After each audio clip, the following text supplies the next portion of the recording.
This is a stunning example on the day President Obama says, if you are going to present any entitlement cuts in terms of the budget, I will veto anything that will not raise taxes on the millionaires and billionaires who have been abusing our society. And how have they been abusing it? They have been taking and not giving back their fair share. I added the part about abuse. And does this mean these people are evil? No. It simply means they are so out of touch with the experiences of the vast majority of Americans. And by vast, I mean 90% of Americans. We know that 5% of Americans in this country control 80% of the income made through capital gains that are subject to the capital gains tax. That other 20% are probably seniors for the most part and retirees. We know that 0.1% of the population control 40% of the wealth. We know that the average median wages are around $42,000 a year. Virtually the same as they were 30 years ago.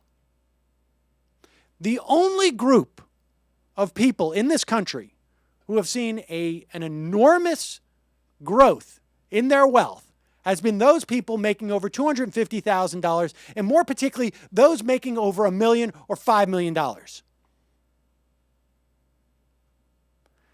At a time, we have members of this program, or I should say former members, people who are losing their homes, who were working for years and years and years, lost their jobs in 2008, have not been able to find new jobs, and have slowly depleted their savings, their pensions, borrowed where they can, and have simply hit the wall.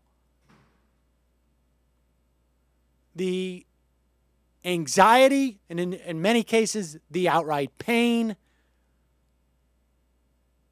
of those people in the middle class, we have 25, 33% of children living in poverty?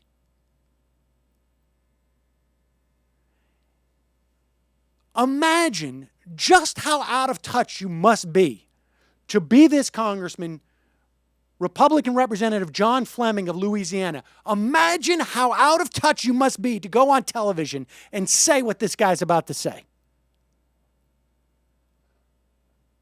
What world must you be living in? And if and imagine now, if this guy is living in this much of a bubble, imagine the bubble that these millionaires and billionaires are living in. With all due respect, Congressman, the Wall Street Journal estimated that your businesses, which I believe are Subway sandwich shops and UPS stores, very successful, brought you last year over $6 million. Yeah, that's before you pay 500 employees, you pay rent, you pay equipment and food. The actual net income of that was only a mere fraction of that amount.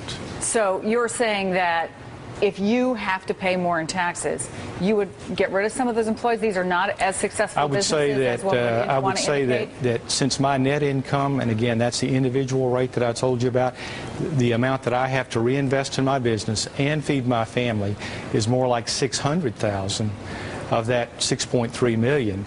And so by the time I feed my family, I have, maybe $400,000 left over to invest in new locations, upgrade my locations, buy more equipment. You do understand, Congressman, that the average person out there who's making $40,000, $50,000, $60,000 a year, when they hear that you only have $400,000 left over, it's not exactly a sympathetic position. You understand that? Well, again, class warfare has never created a job, and that's people that will not get jobs. He's right. I'll tell you one thing he is right about. Class warfare has never created a job, and this guy's engaged in it. In addition to his $175,000 that he makes as a congressman, the $200,000 that he uses to feed his family, who are obviously eating surf and turf, for every single meal. And I have to assume his family is probably somewhere around, I think he's got a wife and maybe 80 kids. And I'll tell you something, he's also lying. When he says his net income is $600,000, he's not taking that other $400,000 and pouring it back into his business. That's coming out of the $6 million in his business.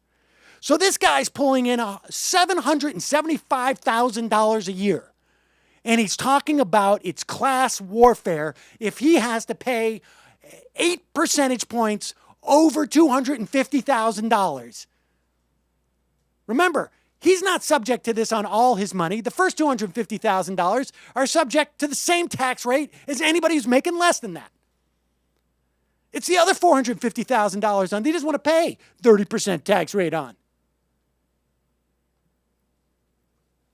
This guy is so out of touch, so deluded, that there is no answer here other than to make people like this feel shame and pain. I don't mean physical pain, I mean psychological pain. This guy should be protested everywhere he walks. After, of course, he spends his $200,000 on feeding his family. How deluded. He should be reminded on a daily basis. He should have to spend 6 months out of the year. This should be one of those family swap things. It's unbelievable. And I'll tell you something, the idea that the Republican Party is going to run on this, I don't care what the economy looks like.